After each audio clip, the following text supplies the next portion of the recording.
गरीब चाची के घर अमीर भतीजी लाई इफ्तारी। या अल्लाह, आज तो इस कमबख्त चूल्हे ने नाक में दम कर दिया है। ऐसा लग रहा है जैसे चूल्हा ना होकर धुएं की चिमनी हो। अपनी चाची को इस तरह से धुएं में परेशान देखकर जोया आकर कहती है, लाइए चाची माँ, आज हम आपको रोटियां बनाकर खिलाते हैं। अरे नहीं जोया, मैं बना लूंगी। मैं नहीं चाहती कि इस चूल्हे के धुएं से मेरी हूर सी भतीजी का चेहरा काला पड़े। इतने में जोया का चाचा अनवर सिर से पांव तक मिट्टी में सना हुआ घर लौट आता है। उसके हाथों में एक छोटी सी थैली थी जिससे चाशनी टपक रही थी। उफ, अरे थैली में से ये क्या टपक रहा है? अरे माफ करना बेगम, मैं तो भूल गया था। मैं जोया बिटिया के लिए उसके मनपसंद की रस भरी इमरती लाया हूँ। इमरती का नाम सुनते ही 24 साल की जोया किसी बच्चे की तरह उतावली जताते हुए बोली, क्या सचमुच चाचा जान, आप मेरी मनपसंद की इमरती लाए हैं? मेरे मुंह में तो पानी आने वाला था, मगर मैंने किसी तरह खुद को रोक लिया। हम सब साथ में इसे इफ्तार में खाएंगे। अरे नहीं बिटिया, मैं जरा सी ही इमरती लाया हूँ, तू खा ले। मुझे और तेरी चाची को मीठे से खास मोहब्बत नहीं है ना बेगम? जी बेशक। असल में इमरती खाने का मरियम और अनवर का भी बड़ा मन था, मगर दोनों अपना मन मार लेते हैं। बचपन की दुर्घटना में जोया के माता पिता स्वर्ग से धार गई, जिसके बाद से जोया के चाचा चाची ने उसे अपनी बेटी की तरह पाला पोसा। उसके प्यार में कोई कमी न हो, इसलिए दोनों ने खुद की अपनी औलाद भी नहीं की। अनवर की माली हालत कुछ ज्यादा खास अच्छी नहीं थी। बस उसके पुश्तों का छोड़ा गया सालों पुराना एक कमरे का कच्चा घर और खेती करने के लिए जमीन का एक छोटा सा हिस्सा, जिस पर थोड़ी बहुत खेती करके जैसे तैसे 2 वक्त की रोटी का गुजारा चल रहा था। या खुदा, कढ़ाई में जरा सी सब्जी है। खैर, नमक प्याज रोटी से ही इफ्तार कर लेंगे। सब्जी सोया को दे देती हूँ। मरियम 3 थाली लगा ले आती है। अरे ये क्या, चाची माँ मेरी थाली में सब्जी, आप दोनों क्या खाएंगे? तभी अनवर अपने गमों को छुपाता हुआ झूठी मुस्कुराहट से बोला, अरे सब्जी की क्या जरूरत, आज तो मैं नून तिल से रोटी ही चटकारे लेकर खाऊंगा। ये कहते हुए गरीब अनवर नमक तेल लगी रोटी काट काट कर खाने लगता है। अपनी गरीब चाचा चाची का ऐसा दुख देखकर जोया का कलेजा कचोट पड़ता है। वो रो पड़ती है। चाची माँ, चाचा जान, चलिए इन सब्जी में से खाइए। अरे इतनी थोड़ी खाऊंगी मैं। जोया के गरीब चाचा चाची को उसे जितना प्यार था उतना ही स्नेह उसे भी था। यूं ही दिन गुजरते हैं। सुनो जी, हमारी जोया अब सयानी हो गई है। हमें इसके निकाह के बारे में सोचना चाहिए। जोया, भाई और भाभी की अमानत है हम पर। मरियम, मैं तो दिन रात अल्लाह से एक ही दुआ मांगता हूँ कि मेरी भतीजी को अच्छा घर मिले। अनवर जोया के लिए रिश्ता ढूंढने लगता है, जो कि अमीर खानदान में हिना के बेटे से लग जाती है। अब शादी की तैयारी शुरू हो जाती है। अनवर, अभी तक जोया के निकाह का जोड़ा नहीं सिलाया। 2 रोज बाद उसकी रुखसती है। जानता हूँ बेगम, मगर जितना कर्ज लिया था वो खर्चा हो गया। मैंने तुमसे एक बात भी छिपाई है, मैंने अपनी जमीन बेच दी। क्या जमीन बेच दी?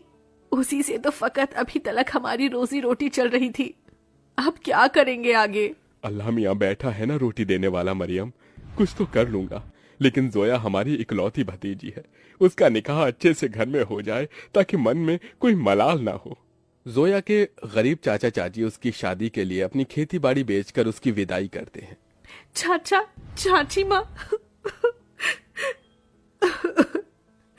जा मेरी बच्ची, अल्लाह तुझे दोनों जहां की खुशियों और नेमतों से नवाजे। जोया अपने गरीब चाचा चाची के घर को छोड़कर अपने अमीर ससुराल में आ जाती है, जहां उसके सास ससुर नंद जेठानी से भरा पूरा परिवार मिलता है, जहां सास हिना उसका स्वागत करती है। माशा अल्लाह, कितनी खूबसूरत बीवी है हमारे मुराद की।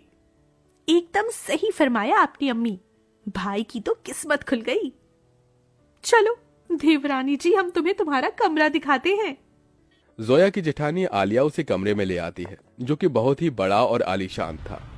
वल्ला, इस कमरे से भी छोटा तो हमारे चाचा चाची माँ का घर था। यहाँ तो हर शान और शौकत है। अगले दिन जोया नहा धोकर पहली रसोई करने आती है। अस्सलाम वालेकुम अबू जान। खुश रहो बहू बेगम। अम्मी जान, खाने में क्या बनाना है? अरे बहू, तुम क्यों खाना बनाओगी? उसके लिए नौकर चाकर है ना, मगर हम सभी तुम्हारे हाथों का शाही टुकड़ा खाना चाहेंगे। जी अच्छा। जोया जैसे ससुराल के ऐशो आराम भरे किचन में कदम रखती है तो नम आंखों से निहारती रह जाती है। उसकी आंखों के आगे अपनी चाची का धुएं में चूल्हा फूकना याद आ जाता है। या खुदा, हमारा ससुराल कितना रईस है।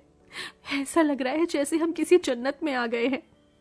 मगर हमारी गरीब चाची माँ आज भी गीली लकड़ियों से चूल्हा चलाती होंगी। आंखों ही आंखों में जोया का उसके ससुराल में 1 साल गुजर जाता है और रमजान का महीना शुरू हो जाता है, जहां वो अपने अमीर ससुराल वालों के साथ दावतों भरी दस्तरखान पर बहुत कुछ खाती है, तो वहीं उसके गरीब चाचा चाची के हालत गरीब बदहाली में कट रहे थे। अरे क्या हुआ मरियम बेगम, अभी तक खाना नहीं लाई? मैं वजू करके कब का बैठा हुआ हूँ। जी लाई। मरियम कुछ रोटियां रखकर नमक मिर्च के साथ लाती है। जी बस यही है खाने में, रूखा सूखा है खाने में। जाने अल्लाह हमारे दिन कब बदलेगा। बाकी दिन भी रूखा सूखा खाते हैं और रोजे में भी रूखा सूखा खाकर काटना पड़ रहा है। मरियम, अल्लाह ने जो दिया है उसे सिर माथे लगाकर खाओ। बेचारे गरीब शौहर बेगम एक दूसरे को निवाला खिलाकर गम बांटते हैं। कंगाली इतनी थी कि दोनों पानी से सहरी करके भूखे पेट कड़ी धूप में भट्टी पर काम करते हैं और यूं ही दिन गुजरते गए। बेगम, अल्लाह के करम से इतने पैसे जुड़ गए, कल जोया के ससुराल इफ्तार दे आते हैं। दोनों खुद पर दुख उठाकर जोया और उसके ससुराल वालों के लिए कपड़े, फल, मिठाई के साथ इफ्तार लेके जाते हैं। अरे समधी साईं, आप दोनों? वालेकुम अस्सलाम समधी जी, ये आप सबके लिए हमारी ओर से इफ्तार का छोटा सा नजराना। तभी महंगा सा जोड़ा पहने हुए जोया आकर अपने चाचा चाची के गले लग गई। उसकी आंखों से आंसू छलक पड़े। चाची माँ, चाचा जी, कैसे हैं आप? गरीबी और गमों भरे हालातों को छुपाते हुए दोनों झूठ बोलते हैं। हम अच्छे से हैं। अरे बच्ची, तू खुश तो है? जी चाचा, मैं बहुत खुश हूँ। यहाँ सभी हमारे साथ बहुत ही अच्छे से प्यार मोहब्बत से रहते हैं। अल्लाह का शुक्र है जो तुझे इतना मोहब्बत भरा ससुराल मिला है। अच्छा, अब इजाजत दीजिए। अरे भाई जान, अभी तो आए हैं, अभी ही जा रहे हैं। थोड़ी देर में इफ्तार का समय हो जाएगा। इफ्तार की दावत खाकर जाइएगा। नहीं आपा, हमारे यहाँ बेटी के ससुराल का पानी भी नहीं पीते। हम चलते हैं, अल्लाह हाफिज।